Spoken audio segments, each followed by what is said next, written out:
हीर का चेहरा शर्म और पछतावे से झुका हुआ होता है। उसकी आंखों में आंसू होते हैं और दिल में सिर्फ एक ही बात चल रही होती है, उसने नवाब के साथ कितना गलत किया।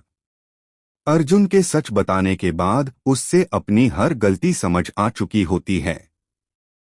हीर धीरे धीरे नवाब के पास जाती है, जो खामोशी से खड़ा होता है।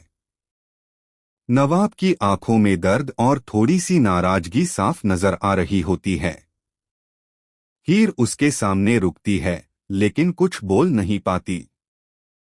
उसके होंठ कांपते हैं, जैसे अल्फाज साथ छोड़ रहे हों।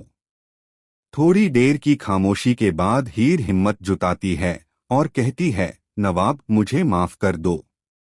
मैंने बिना सच जाने तुम्हें गलत समझा, तुम पर इल्जाम लगाया और तुम्हें इतना दर्द दिया।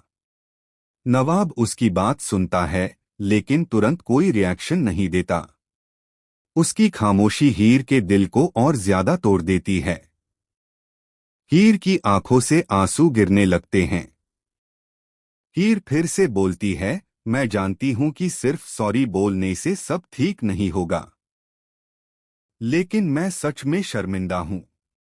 तुमने हमेशा मेरा साथ दिया, मेरी हिफाजत की, और मैंने ही तुम पर भरोसा नहीं किया।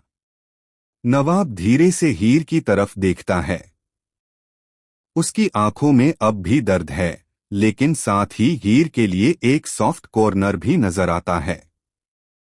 वो कहता है, हीर, दर्द इस बात का नहीं है कि तुमने मुझ पर शक किया, दर्द इस बात का है कि तुमने एक पाल के लिए भी ये नहीं सोचा कि मैं ऐसा कर ही नहीं सकता।